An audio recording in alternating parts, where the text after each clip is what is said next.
8 million years ago, an ancestor of yours dropped a starchy root into a glowing fire, and that single cooked meal redirected enough metabolic energy to triple the size of your brain.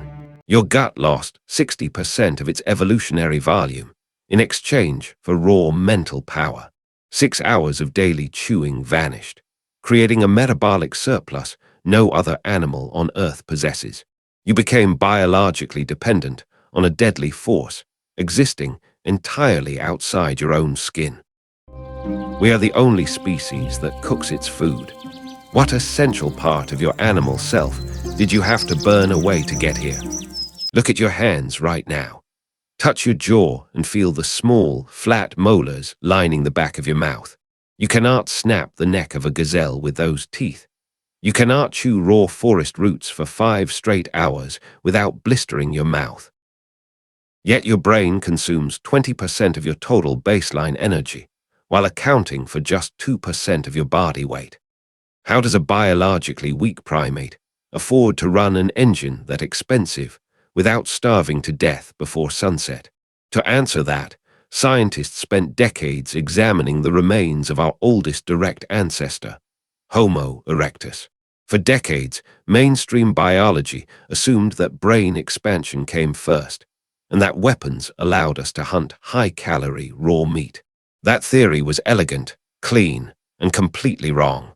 In 1999, Harvard anthropologist Richard Wrangham published a groundbreaking paper that shattered the conventional timeline.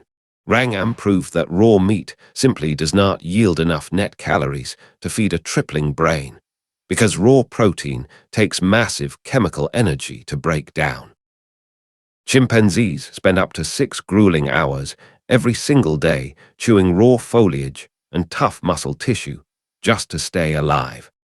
Imagine devoting your entire waking life from sunrise to dusk, doing nothing but grinding fibers between your teeth. If early hominins had stayed on that raw diet, their brain expansion would have hit an absolute metabolic brick wall. They were trapped in a biological prison, a massive, energy-expensive gut that demanded every spare calorie just to process raw vegetation. So how did Homo erectus break out of this evolutionary trap? The answer was heat. When thermal heat hits food, it denatures proteins, unraveling tightly coiled amino acid chains so your body does not have to. It gelatinizes complex starches, turning tough, inedible underground tubers into soft, rapidly absorbable glucose energy. In essence, cooking is external digestion. By putting food on the fire, our ancestors moved the heavy, energy-draining work of mechanical digestion outside their own bodies. Net caloric extraction shot up dramatically, giving Homo erectus nearly double the usable energy from the exact same foraging yield. If you want the rest of how this biological breakthrough was uncovered, Human Code decodes evolutionary mysteries every week. With a gut that no longer needed to be a giant fermentation tank, all that surplus energy had to go somewhere, and it was about to ignite the most expensive and dangerous organ in the known universe. To understand where that energy went, look at the physical evidence left behind in the fossil record. In 1995, bioanthropologists Leslie Ayelow and Peter Wheeler published a landmark analysis in Current Anthropology detailing their expensive tissue hypothesis. They examined metabolic rates across primates and discovered a strict evolutionary rule. You cannot simply grow a larger brain without lowering the energy consumption of another organ, unless your total basal metabolic rate increases. Your heart, kidneys, and liver are essential to keep you alive from minute to minute. You cannot shrink them.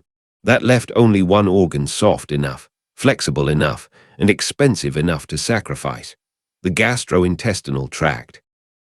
Over tens of thousands of years of eating cooked food, human gut size plummeted by 60% compared to an ape of similar mass. Look at the fossil skeleton of Turkana Boy, a 1.6 million-year-old Homo erectus discovered in Kenya. Unlike the funnel-shaped, wide pelvis of Australopithecus, Designed for massive plant fermentation, Turkana Boy possessed a narrow, modern waist. His jaw was smaller, his teeth were smaller, his gut was smaller, and his brain volume had jumped to over 900 cubic centimeters. Where is the physical proof that fire was being controlled that early? The answer lies inside Wonderwork Cave in South Africa. Deep within the cave, 140 feet from the entrance where wildfire embers could never naturally drift, archaeologists uncovered microscopic hearth ashes dated to 1 million years ago. Spectroscopic analysis confirmed that bones found in the sediment had been burned at controlled temperatures between 400 and 700 degrees Celsius. This was not a random lightning stroke. This was routine indoor cooking. Our species had crossed a point of no return. By shrinking our stomach to pay for our brain, we lost the ability to digest raw, wild vegetation.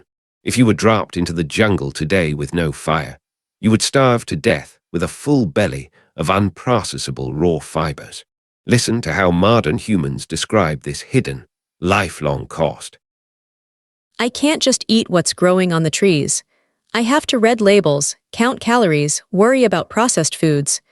My body doesn't know how to just eat anymore. We became biological addicts to technology. If you are beginning to see how deeply your body was remade by this single discovery, hit the subscribe button to join our community of curious minds. We had built a new brain by outsourcing our digestion to a flame. But what happens to an animal that can no longer survive without its tools? Managing fire is not an individual activity. A single spark takes hours to produce.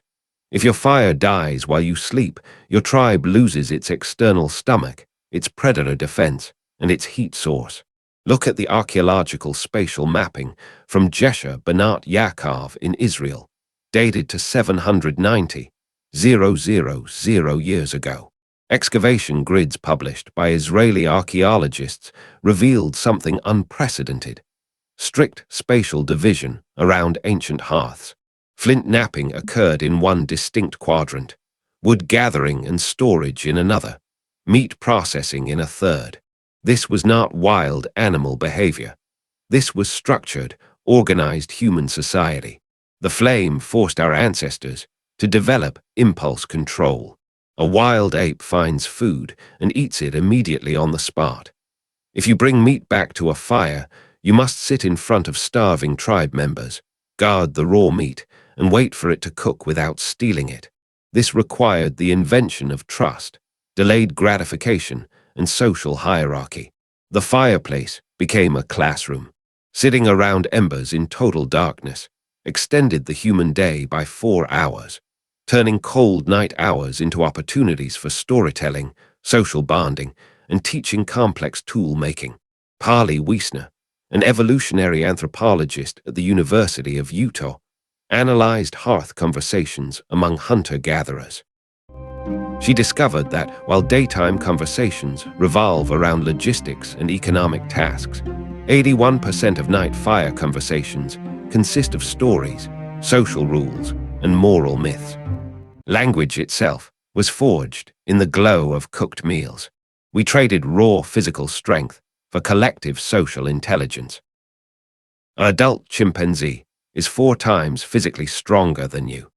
It can rip a thick tree branch in half with one hand because its muscle fibers are dense, heavy, and built for brute individual survival. You lost that muscle mass because muscle tissue demands immense metabolic fuel that your expanding brain had stolen. You are physically weaker than almost every wild mammal of your body weight. You have no thick fur coat to survive a freezing night. You have no long canines to tear open raw prey. You surrendered your self-reliance as an individual animal in order to become an indispensable cell in a human superorganism. Look around you right now. Every building you step into, every stove you ignite, every grocery store shelf you buy food from is the direct, linear continuation of that original hearth. You did not evolve to survive alone in nature. You evolved to sit by a fire with other minds, sharing cooked energy that feeds a 3-pound universe inside your skull. Which brings us back to our central mystery. What essential part of your animal self did you have to burn away to get here? To build the human mind, we had to burn away the animal's greatest strength, the certainty that it could survive on its own. 1,000,000 years ago, an ancestor dropped a root into the fire and changed what it means to be alive. If you want to understand the dark experiments and biological secrets that define why you think, feel, and behave the way you do, subscribe to Human Code.